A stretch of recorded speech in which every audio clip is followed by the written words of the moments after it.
जनता दल के प्रमुख उपेंद्र कुशवाहा के विरासत बचाओ नमन यात्रा का आज दूसरा दिन है। उपेंद्र कुशवाहा ने मुख्यमंत्री नीतीश कुमार पर सबसे बड़ा हमला बोला। कहा कि मैं नीतीश की राजनीति खत्म कर दूंगा। रिपोर्ट देखिए। राजनीतिक रूप से अब नीतीश कुमार जी की दुकान बंद हो, इस बात की भी हम कामना करते हैं उनके जन्मदिन के अवसर पे।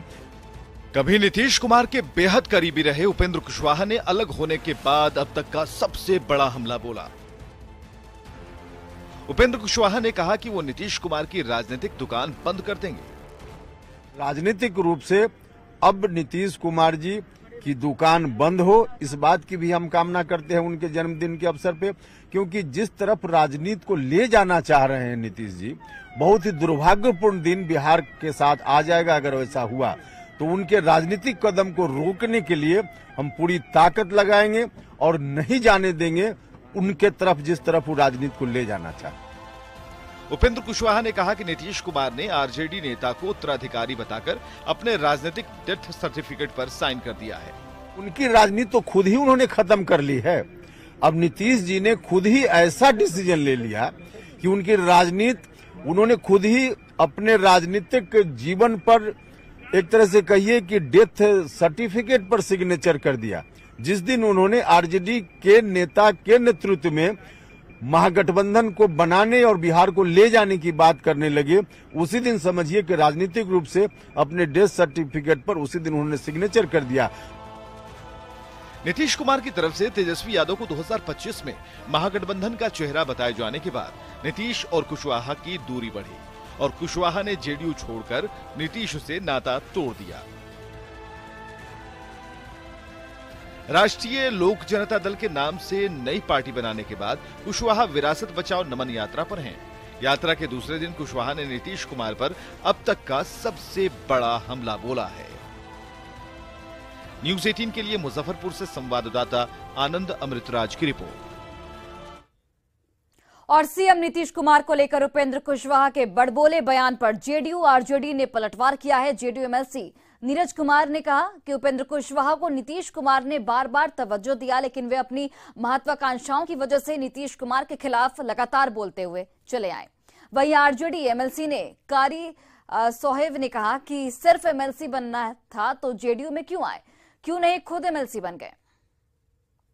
उपेंद्र कुशवाहा जी, जिस पार्टी ने उनको विधानसभा, विधान परिषद, राज्यसभा में भेजा, जिन्होंने राजनीति में एक मुकाम तक पहुंचाया, वो किसी की राजनीति के अंत करने का दावा कर रहे हैं।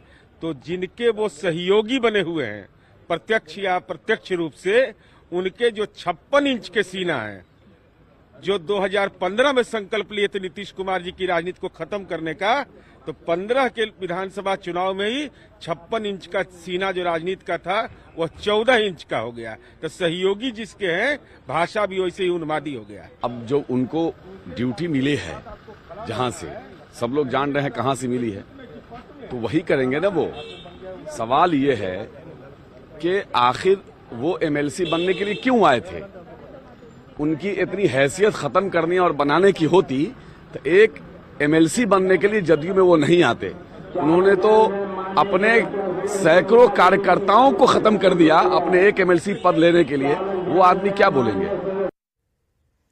और बेगूसराय में एलजेपी रामविलास के राष्ट्रीय अध्यक्ष चिराग पासवान ने बिहार के शिक्षा मंत्री पर पलटवार किया है। रामचरितमानस पर को कचरा बताने वाले शिक्षा मंत्री के बयान पर चिराग पासवान ने कहा कि शिक्षा मंत्री को स्कूलों की हालत सुधारनी चाहिए, तो वो रामचरितमानस पर ज्ञान बांट रहे हैं, जबकि धार्मिक ग्रंथों पर इस तरह की चर्चा नहीं होनी चाहिए। कोई भी धार्मिक ग्रंथ हो, किसी भी धर्म का हो, भाई उस पर चर्चा की ही नहीं जा सकती। ये आस्था से जुड़े हुए विषय हैं और आस्था से जुड़े हुए विषयों पर चर्चा कर कर आप समाज में असंतोष उत्पन्न करेंगे। क्या शिक्षा मंत्री का यही काम है। और सबसे कम समय में बिहार का कमाऊ हवाई अड्डा बन चुके दरभंगा एयरपोर्ट के विस्तार का रास्ता अब साफ हो चुका है।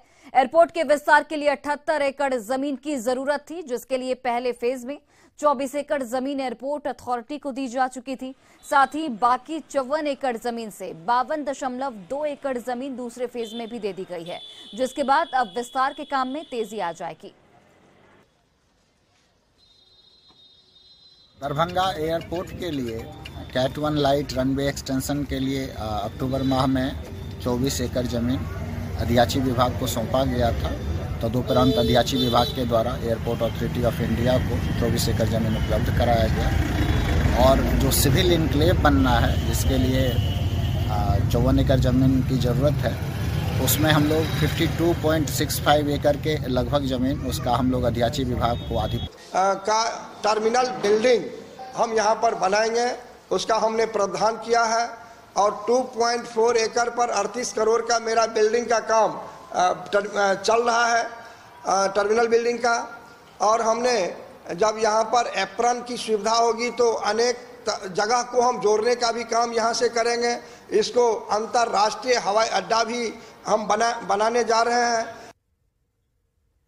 और भागलपुर में बीजेपी सांसद राजीव प्रताप रूडी ने कहा कि मुख्यमंत्री अगर स्वीकृति दें तो बिहार के किसी भी जिले में 24 महीने के अंदर हवाई जहाज उतरने लगेगा।